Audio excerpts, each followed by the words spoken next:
Students welcome back to our YouTube channel talent study by Navneet. आज हम बात करेंगे क्लास 11th का केमिस्ट्री का पेपर। तो देख लेते हैं क्लास 11th हाफ ईयरली में किस तरीके से एग्जाम में पूछा गया था। तो चलिए देखते हैं, वीडियो को शुरुआत करते हैं।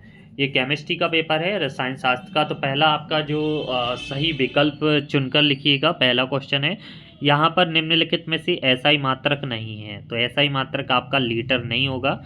इसके बाद दूसरा है C613 में न्यूट्रॉन की संख्या, तो 13-6 बराबर 7। बी वाला ऑप्शन सही हो जाएगा। निम्नलिखित में से किसका आयनन विभव सर्वाधिक होगा? जिसकी विद्युत ऋणात्मकता सबसे कम होगी उसका आयनन विभव, तो फ्लोरीन इसका राइट आंसर हो जाएगा। आर्हीनियस सिद्धांत के अनुसार अम्लीय पदार्थ हैं जो जल में घुलकर हाइड्रोजन आयन देते हैं। ए वाला ऑप्शन सही हो जाएगा। C3H8 3 कार्बन को बोलते हैं प्रोप, तो इसका डी वाला ऑप्शन सही हो जाएगा। मेथेन में H single bond C single bond H के मध्य कौन सा बॉन्ड होगा? तो ये आपका आ जाएगा 3sp को संकरण यानी 109 डिग्री 5 मिनट, इसका राइट आंसर हो जाएगा। फिर है रिक्त स्थान की पूर्ति कीजिए। इलेक्ट्रॉन का द्रव्यमान कितना होता है?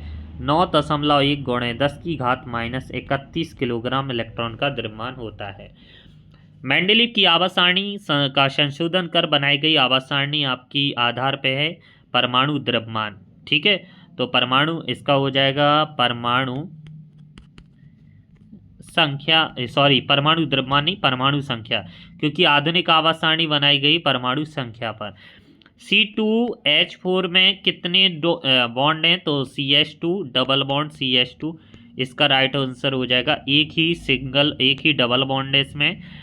फिर आंतरिक ऊर्जा में जो परिवर्तन दोनों प्रकार से अर्थात की गई ऊष्मा और कार्य के स्थानांतर होता है, व्यंजक लिखिए। तो डेल्टा U बराबर हो जाएगा Q प्लस W के। फिर HC triple bond CCH double bond CCH3, इसमें एक सिग्मा बॉन्ड होगी, इसमें 12 सिग्मा बॉन्ड होगी। ऐसे हाइड्रोकार्बन निकटतम परमाणु दो हेलोजन परमाणु उपस्थित हो उसे एल्किलीकरण हाइड्रोकार्बन कहते हैं। इसी तरीके से फिर डिग्री सेल्सियस से डिग्री फॉरनहाइट से डिग्री सेल्सियस में परिवर्तन कर, लेकिन 9/5 होता है ना कि 5/9, ये गलत हो जाएगा। चैडविक ने न्यूट्रॉन की खोज की, राइट आंसर है। NH3 में sp को संकरण होता है, बिल्कुल राइट आंसर है। दहन में डेल्टा H होने पर धनात्मक होता है, ऋणात्मक होता है, ये गलत हो जाएगा। और CH2 डबल बॉन्ड CH में पहले कार्बन पर sp संकरण नहीं है, तो ये भी गलत हो जाएगा। एल्किन में जामती समावता पाई जाती है, तो ये आपका राइट आंसर हो जाएगा। इसके बाद देखिएगा सही जोड़ी मिलाइएगा तो परमाणु भार आपका हो जाएगा नाइट्रोजन, पी ब्लॉक में आता है कार्बन, और इसके बाद बारहवें चक्र NaCl की जालक ऊर्जा C3H8 यानी C3H6 प्रोपीन, तो यानी एल्कीन। C3H8 तो 3 दूनी 6 2 8 प्रोपेन यानी एल्केन, ये एल्केन में आ जाएगा आपका। फिर देखिएगा CO2 का मूलर द्रव्यमान कितना है? कार्बन का होता है 12, ऑक्सीजन का होता है 18 दूनी 36, ऑक्सीजन का 8 दूनी 16 दूनी 32 यानी टोटल 44 ग्राम प्रति मोल इसका CO2 का हो जाएगा। डी ब्रॉगली का समीकरण होता है लैम्डा बराबर H/mv भी लिख सकते, H/p भी लिख सकते, या H/2m के भी लिख सकते, किन्हीं तीनों के पक्ष में। इसके बाद है HF और HCl, HBr और SI का क्रम क्या हो जाएगा? बढ़ते क्रम, ये वाला कम हो जाएगा। सबसे प्रबल आपका जो अम्ल है वो HI होता है, हाइड्रोजन आयोडाइड। फिर है देखिएगा मेथिल कार्ब रेडाइन की आकृति बनाई गई, आप बना लेना है।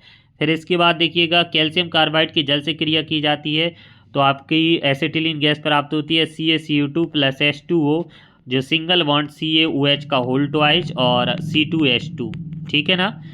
इसके बाद देखिएगा आपका निम्न में सार्थक अंक हैं, तो इसमें आपके 2 सार्थक अंक हो जाएंगे, इसमें 3 सार्थक अंक। और वैज्ञानिक पद्धति में लिखना है तो 4.8 गुणे 10 की पावर -3 आएगा, और 2.34 गुणे 10 की पावर इसका 5 आएगा। 3a और 2, 3 2 5। फिर S ब्लॉक के तत्वों के लक्षण बताने थे, अथवा में P ब्लॉक के तत्वों के लक्षण बताने थे। परमाणु क्रमांक 11 और 18 का इलेक्ट्रॉन विन्यास लिखना था। इसमें प्रतीकों के नाम, बिलगित निकाय की परिभाषा या गनल की एंथैल्पी की परिभाषा, इसमें लुईस अम्ल लुईस क्षार को छांट कर लिखना था। इसमें सामस्थानिक को बताना था। फिर स्थिति समवायता, प्रेरणिक प्रभाव को उदाहरण सहित बताना था।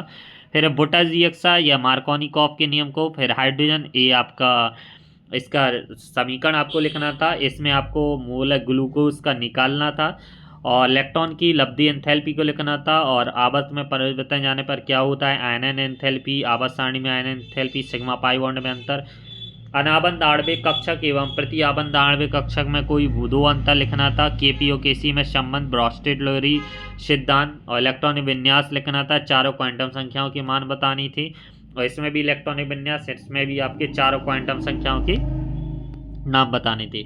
सीपी और सीबी में संबंध स्थापित करना था। हैश के नियम को लिखना था। इसमें आईपीएसी नाम आपको चारों के बताने थे और इसमें आपको कार्बन के संकरण लिखने थे कि इसमें कार्बन के कौन कौन से संकरण हाइब्रिडाइजेशन पाए जाएंगे। इसमें sp3, इसमें sp3d, तो ये आपको फाइंड आउट करके लिखने थे। इसमें रासायनिक समीकरण आपको प्रदर्शित करना था, लिखना था और हैकल का नियम या फीडल क्राफ्ट अभिक्रिया आपको लिखनी थी। तो क्लास 11th केमिस्ट्री का पेपर था। आई होप कि अच्छा गया होगा। प्लीज़ वीडियो को लाइक ज़रूर कर देना है, चैनल पर नए हो तो सब्सक्राइब कर लेना है। मिलते हैं नेक्स्ट वीडियो में, तब तक के लिए धन्यवाद।